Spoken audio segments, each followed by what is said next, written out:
Welcome to flavours kitchen channel. ఈ రోజు వీడియోలో దోసకాయతో నోరూరించే రోటి పచ్చడి రెసిపీని చూపించుకుంటున్నానండి. వేడి వేడి అన్నంలో మనము నెయ్యి వేసుకొని ఈ దోసకాయ పచ్చడిని తిన్నట్టయితే చాలా అద్భుతమైనటువంటి రుచి వస్తుందండి. అయితే ఇప్పుడు లేట్ ఎందుకు, ఎలా అనేది మీకు నేను చూపించిపోతున్నాను. ముందుగా నేను 500 గ్రాముల దోసకాయలు తీసుకొని చక్కగా ఇలా చెక్కు తీసుకొని లోపల గింజలు కూడా సగం వరకు రిమూవ్ చేసుకొని చిన్న చిన్న ముక్కలుగా కట్ చేసుకున్నాను.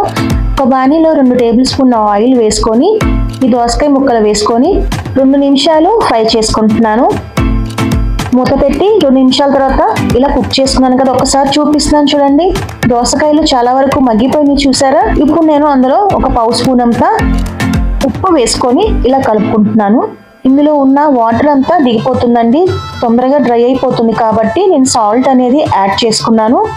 సాల్ట్ వేయడం మూలంగా మనకి తొందరగా కుక్ అయిపోతుంది. 1 నిమిషం వరకు ఇలా కుక్ చేసుకున్నాను కదా. సో ఇప్పుడు నేను స్టవ్ ఆఫ్ చేసుకొని పక్కన పెట్టుకుంటున్నాను. అదే బాణీలో 1 టేబుల్ స్పూన్ అంత ఆయిల్ వేసుకొని 6-7 పచ్చిమిర్చిని ఇలా వేసుకున్నాను. గుప్పెడు పుదీనా వేసుకుంటున్నానండి. 1 నిమిషం ఇలా ఫ్రై చేసుకుంటున్నాను. ఇప్పుడు 1 టీ స్పూన్ అంత పచ్చిశనగపప్పు, 1 టీ స్పూన్ అంత మినపప్పు వేసుకొని ఇలా ఫ్రై చేసుకుంటున్నాను. ఎర్రగా వేగే వరకు ఇలా ఫ్రై చేసుకొని స్టాప్ చేసుకున్నాను. చల్లారిన తర్వాత మిక్సర్ జార్లో వేసుకుంటున్నానండి. 1 టీ స్పూన్ అంతా జీలకర్ర, 2 వెల్లుల్లి రెమ్మలు, ఒక చిన్న నిమ్మకాయ సైజ్ అంతా చింతపండు వేసుకొని ఇలా బరగ్గా గ్రైండ్ చేసుకున్నాను. ఆ తర్వాత పావు స్పూన్ అంతా ఉప్పు వేసుకున్నానండి. 2 టేబుల్ స్పూన్ అంతా దోసకాయ ఫ్రై చేసుకున్న ముక్కలు వేసుకొని పావు స్పూన్ అంతా ఇంగువ వేసుకొని ఇలా కలుపుకుంటున్నాను. నేను వాటర్ అంటూ యాడ్ చేసుకోకుండా దోసకాయ ముక్కలు వేసుకొని చక్కగా ఇలా గ్రైండ్ చేసుకున్నాను. ఆ తర్వాత ఒకసారి ఇలా గ్రైండ్ చేసుకున్న తర్వాత పక్కన పెట్టుకున్న దోసకాయ ముక్కలు కూడా వేసుకొని చక్కగా ఇలా మిక్సీలో కచ్చాపిచ్చగా గ్రైండ్ చేసుకొని ఒక బౌల్లో వేసేసుకున్నానండి. అంతేనండి, చాలా సింపుల్గా నేను దోసకాయ పచ్చడి రెడీ చేసుకున్నాను కదా. చివరిగా కాస్తంత కొత్తిమీర వేసుకొని కలుపుకుంటున్నాను.